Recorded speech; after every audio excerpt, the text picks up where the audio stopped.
আল্লাহ তোমার ক্ষমতা দিছে অপব্যবহার করার জন্য নাই। এতিম মিসকিনের মাল তুমি লুটিয়া খাইবার জন্য আল্লাহ তোমার ক্ষমতাবান বানায় নাই। আল্লাহ তোমার কোটিপতি বানায় নাই কোনো ঠেলাওয়ালা রিক্সাওয়ালার গালো তাপ্পড় মারার জন্য। একটাবার তোমার মতো মানুষ চিন্তা করিও হে মুন্সিবাজারের যুবক, সকালবেলা বাইক লইয়া যখন তুমি সোনাসা বাজারও যাইবাই, জকিগঞ্জ বাজারে যখন রওনা দিবাই, তোমার মতো কত যুবক বাড়ির মধ্যে কুড়িয়ার বাড়ির মধ্যে জীবিত হয় না। লাশের টুকরা মানুষের টুকাইতে টুকাইয়া তো হাজার যুবকের লাশ পর্যন্ত পাওয়া যায় না। একটা বার আমার আল্লাহর দিকে তাকাও, যে আল্লাহ তোমার নাইত তাকিয়ে আছে বানাইয়া জমিন সৃষ্টি করিয়া দিল, ও আল্লাহর কুদরতের কদম মাথা নত করিয়া যখন তোমার মতো না পাক পবিত্র না পাক যুবকে যখন সজদা দিয়া শরীয়ত সম্মত বিবাহ বন্ধনে আবদ্ধ করার পরে পৃথিবীর যতজন ছেলে এবং মেয়ে জমিন শরীয়ত সম্মত বিবাহ বন্ধনে আবদ্ধ হওয়ার পরে দুনিয়ার জমিনে আগমন করেছেন, উনাদেরকে আমরা বৈধ সন্তান বলে স্বীকৃতি দেই, ঠিক না ভাই? আর বিবাহর আগে যারা নেগেটিভ এন্ড পজিটিভ কানেকশনের মাধ্যমে লাভ স্টোরি শরীয়তের সবচাইতে চূড়ান্ত পর্যায়ে হারাম যে একটা ও রিলেশনের মাধ্যমে যে প্রোডাক্টটা জমিন আগমন করে, এটাকে আমরা জারত সন্তান বলে ওরকম নি। আর সিলটি ভাষায় সবচাইতে শর্টকাট সংজ্ঞা হইল গিয়া ফুঙ্গা। মেসাবে বুথ খাতানির বাদে যখন তেলে ফানিয়ে খাম হয় না, ওই সময় নীলা খাম হইতে না, এখানে ফলিতা জ্বালাও কারণ ইকরে ফুঙ্গা লাগাল ফাইলিস। তো আল্লাহ রব্বুল ইজ্জত ওয়াল জালালে পৃথিবীর প্রতিটা মানুষের জমিন দিয়া ইনসান আর জিন্নাত জাতির আল্লাহ তাআলা জমিন দিয়া লগে লগে আল্লাহ তাআলা ঘোষণা করিয়া দেন, ওমা খালাকতুল জিন্না ওয়াল ইনসা ইল্লা লিয়াবুদুন। নবী মুহাম্মদুর রাসূলুল্লাহ সাল্লাল্লাহু তাআলা আলাইহি ওয়াসাল্লাম রে আল্লাহ কালামুল্লাহ শরীফ নাযিল করিয়া ফরমায়, নবী আপনি জানাইয়া দেখুয়া আমি আল্লাহ গোটা জাহানের জিন্নাত আর ইনসান জাতিরে সৃষ্টি করলাম। আমি আল্লাহ ওদেরকে দুনিয়ার জন্য প্রেরণ করলাম একমাত্র আমার ইবাদতের জন্য। আমার গুলামে যখন আমারে তুইয়া দুনিয়ার কোনো গাছ বৃক্ষ তরুলতা পাতার কদম গিয়া সজদা দিলায়, আমি আল্লাহ তার প্রতি নারাজ হয়ে যাই। হুকান আউযুবিল্লাহ। পৃথিবীর প্রতিটা ইনসান জাতির আল্লাহ এমন এক জায়গার থেকে সৃষ্টি করছে, মুফাসসিনে কেরামগণ বলেন প্রতিটা মানুষের আসল ইয়া থাকলো মাটি। অথচ কুরআনে কারীমের বিভিন্ন জায়গার মধ্যে আল্লাহ তাআলা বলেন খালাকাল ইনসানা মিন আলাক, আমি আল্লাহ না পাক ও পবিত্র এক ফুটা পানির থেকে মানব জাতিদেরকে সৃষ্টি করলাম। ওরা যখন না পাক ও পবিত্র পানির থেকে আমি আল্লাহ ওদেরকে সৃষ্টি করার পরেও ওরা যদি একটা বার আমি আল্লাহর নিয়ামত সম্পর্কে অবগতি লাভ করতো জমিন, আমার গুলামে কোনোদিন আমি আল্লাহর কুদরতের কদম সজদা দেওয়া তো ব্যতীত দুনিয়ার কোনো মখলুকের কদম সজদা দিত না। সুবহানাল্লাহ।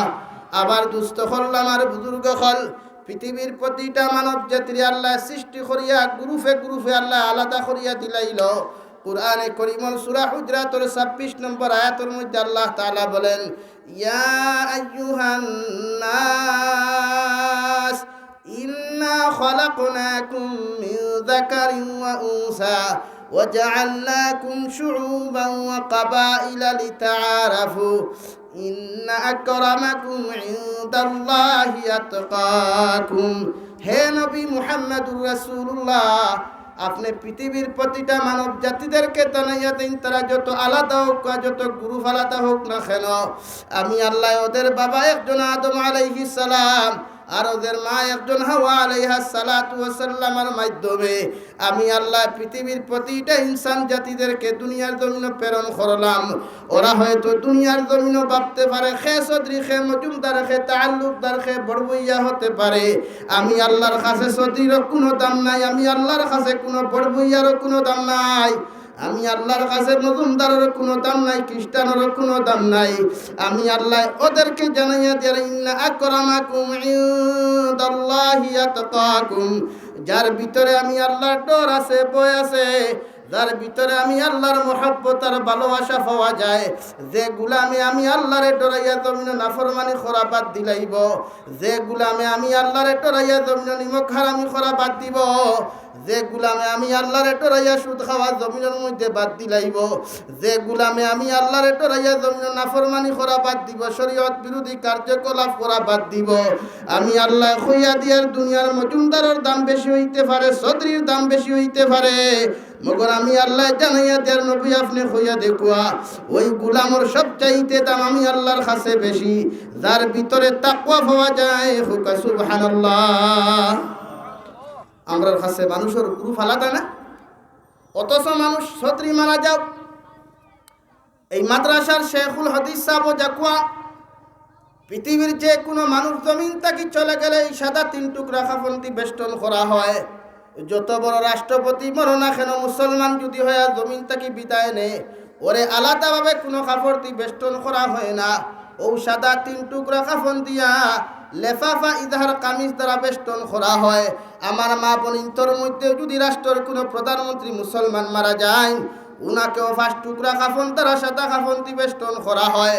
পৃথিবীর কোনো মানুষে, কোনো সিকিউরিটি, কোনো বর্ডার গার্ডে ওই সম্মানিত মনে করিয়া ওরে দামি কোনো পোশাক দেয় না, হই ঠিক কিনা? দেবা হয় সাদা 3 টুকরা কাপড়ের পরেও আমরার মাঝে হিংসা, আমরার মাঝে বিদ্বেষ, আমরার মাঝে আলাদা গ্রুপ। এই আর্জেন্টিনা হেন ব্রাজিল হইয়া মায়ের করতে করতে করতে বাইয়ে বাই মারে বুধুহান মাথা সানানি ভাই।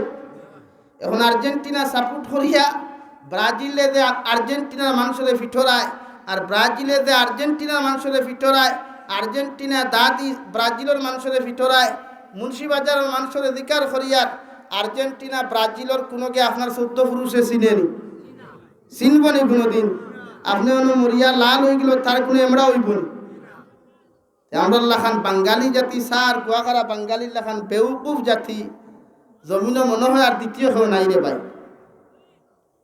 অথচ আমার আল্লাহ রাব্বুল আলামিন বলেন, কুল্লু নাফসিন যায়িকাতুল মাউত, দুনিয়ার সমস্ত প্রাণী মৃত্যুর উপরে নির্ভরশীল, প্রতিটা মানুষ একদিন মৃত্যুবরণ করব। পৃথিবীর কোনো মানুষ জমিন কোনোদিন 100 বছর হয়তো বাঁচতে পারে, 200 বছরও বাঁচতে পারে, সারা জিন্দেগি কোনো মানুষ জমিনের মধ্যে থাকা সম্ভব নয়। তুমি হিংসা করিয়া তোমার চাচার ঘরের বাইরে কষ্ট দেরায়, মামুর ঘরের বাইরে কষ্ট দেরায়, তোমার ক্ষমতার লোভে তুমি তোমার বোনের সম্পদরে জমিনের মধ্যে মারিয়া খারায়, তোমার ক্যাপাসিটির কারণে, ক্ষমতার কারণে তোমার বাইর সম্পদে তুমি জমিন মারিয়া খারায়। তোমার মতো মুসলমানের কি সামান্যতম জ্ঞান হয় না? ও জমিন তাকি যখন তুমি যাইবা, তোমার 2টা হাত খালি থাকব, কোনো মানুষে তোমার হাতের মধ্যে কোনো কিচ্ছু দিত নাই, কোনো মানুষে তোমার শরীরের মধ্যে আলাদা কোনো কিচ্ছু লাগাইয়া দিত নাই। জমিন তাকি যখন তুমি বিদায় নিবে, তোমার শ্বশুর ঘরের বাই তাকি লইয়া তুমি দামি ফালঙ্গর মধ্যে যদি মৃত্যুবরণ করে, তোমার 1 ঘন্টার ভিতরে ফালঙ্গ তাকি লামাইয়া ও দুনিয়ার মানুষে তোমার মাটির মধ্যে বিছানা করিয়া, তোমার শরীরের মধ্যে যত দামি কাপড় থাকুক, যত দামি পোশাক থাকুক না কেন রে ভাই, মানুষের বেলের দ্বারা খাটিয়া তোমার শরীর তাকি নিকালিয়া ও মানুষে তোমার সুন্দর পানি দিত তো তোর কথা। পুষ্করণীর মধ্যে যে পানি পাইব, তারা পাম্পের মধ্যে যে পানি পাইব, অথবা সুরমা নদীর মধ্যে যে পানি তোমার কপালের মধ্যে লেখা থাকব, ও পানি দ্বারা মানুষের বড়ই গাছের পাতা দিয়ে গোসল করাইয়া সাদা 3 টুকরা কাফন দিয়ে তোমার আমার মতো মানুষের এত ইজ্জতওয়ালা মানুষ হওয়ার পরেও মানুষের 3.5 হাত কবরের নিচে বিসমিল্লাহি ওয়া আলা মিল্লাতে রাসূলুল্লাহ হইয়া যখন তোমার আমারে দাফন করবা, মানুষের জীবনে চৌধুরী সাহেব মারা গেছেন, মজুমদার সাহেব মারা গেছেন হইয়া তো নাই, তোমার আমার লাখান ফকির টেলাওয়ালা মিসকিনটা মানুষের যে দোয়া ফরিয়া কবর তুইবা, ও মাদ্রাসার শেখুল হাদিস 64 বছর নবীদের হাদিস বয়ানের বাদেও মানুষে বিসমিল্লাহি ওয়া আলা মিল্লাতে রাসূলুল্লাহ হইয়া কবর তুইবা, হই ঠিক কিনা? এরপরে মুসলমান কিসের এত অহংকার, পৃথিবীর মধ্যে কিসের এত বড়াই, খেতে এত ক্ষমতার বড়াই কোন খানে দেখারায়? তোমার কি জানা নাই দুনিয়ার জমিন কত ক্ষমতাবান সত্তা ছিল? দুনিয়ার জমিন কত ক্ষমতাবান ফেরাউন জমিনের মধ্যে ছিল, যাহারা নারী জাতিদেরকে অনবরত অত্যাচার করতো, এত কষ্ট দিত, এত নির্যাতন করতো। ফেরাউনের মতো নমরুদরে আল্লাহ এত শাস্তি দিয়া, ফেরাউনের মতো মুরতাদরে আল্লাহ শাস্তি দিতে জমিন তাকিয়া 3100 বছর পর্যন্ত পানি নিচে আল্লাহ রাখাইয়া আজ পর্যন্ত মিশরের মধ্যে যাও, ও চিড়িয়াখানার মধ্যে ফেরাউনের লাশ এখন পর্যন্ত অক্ষত আছে। আল্লাহ ফেরাউনের লাশে দুনিয়ার জমিনের মানুষের শিক্ষামূলক দিয়া করে, হে দুনিয়ার মানুষ, আমি আল্লাহ তোমাদেরকে জানিয়ে দেওয়ার একটাবার ফেরাউনের দিকে তাকাও। আল্লাহ তোমার ক্ষমতা দিছে অপব্যবহার করার জন্য নাই, এতিম মিসকিনের মাল তুমি লুটিয়া খাইবার জন্য আল্লাহ তোমার ক্ষমতাবান বানায় নাই। আল্লাহ তোমার কোটিপতি বানায় নাই কোনো ঠেলাওয়ালা রিক্সাওয়ালার কালো তাপ্পড় মারার জন্য। একটাবার তোমার মতো মানুষ চিন্তা করিও, হে মুন্সিবাজারের যুবক, সকালবেলা বাইক লইয়া যখন তুমি সুনাশা বাজারও যাইবাই, জকিগঞ্জ বাজারে যখন রওনা দিবাই, তোমার মতো কত যুবক বাড়ির মধ্যে কুড়িয়ার বাড়ির মধ্যে জীবিত হয় না। লাশের টুকরা মানুষের টুকাইতে টুকাইয়া তো হাজার যুবকের লাশ পর্যন্ত পাওয়া যায় না। একটা বার আমার আল্লাহর দিকে তাকাও, যে আল্লাহ তোমার নাইত তাকি আছে বানাইয়া জমিন সৃষ্টি করিয়া দিল, ও আল্লাহর কুদরতের কদম মাথা নত করিয়া যখন তোমার মতো না পাক পবিত্র না পাক যুবকে যখন সজদা দিয়া আল্লাহর কুদরতের কদম গিয়া কইবে, সুবহান রাব্বিয়াল আ'লা, সুবহান রাব্বিয়াল আ'লা। আল্লাহ লগে লগে কইবারে, গুলাম কোন কারণে তুমি আমার কুদরতের কদম সিজদা ফুরিয়া আমারে ডাকরায়। আল্লাহর গুলামে যখন তুই সিজদার মাঝখানে বইয়া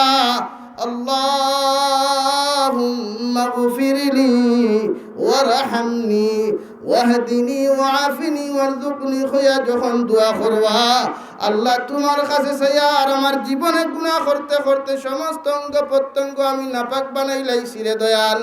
গুনাহ করতে করতে সমস্ত শরীর খান্তা গুনাহ দিবেষ্টর করলাম। আইজ আমি গুলামে জানি আর পৃথিবীর কোনো মানুষ আমার মাফ দিত নাই, যত সময় পর্যন্ত তুমি আল্লাহ আমারে গুনাহ থেকে পাক সাফ করতে নাই। ও গুলামে যখন দুইটা সইদার মাঝখানে বইয়াছে কুরবানি ফালাইয়া আল্লাহুম্মা গফিরলি ওয়ারহামনি কইয়া যখন ডাক দিলাইব, আল্লাহর নবী মুহাম্মদুর রাসূলুল্লাহ সাল্লাল্লাহু তাআলা আলাইহি ওয়াসাল্লাম ফরমান, আমার উম্মতের সে কুরবানি চোখ থেকে জমিনে পড়তে দেরি হইব, আল্লাহ তার গোলামরে মাফ করিয়া দিতে দেরি করতো নাই। হুক সুবহানাল্লাহ, লা ইলাহা ইল্লাল্লাহ, লা ইলাহা ইল্লাল্লাহ। আরো জুড়ে, লা ইলাহা ইল্লাল্লাহ, লা ইলাহা ইল্লাল্লাহ, লা ইলাহা ইল্লাল্লাহ, লা ইলাহা ইল্লাল্লাহ মুহাম্মাদুর রাসূলুল্লাহ।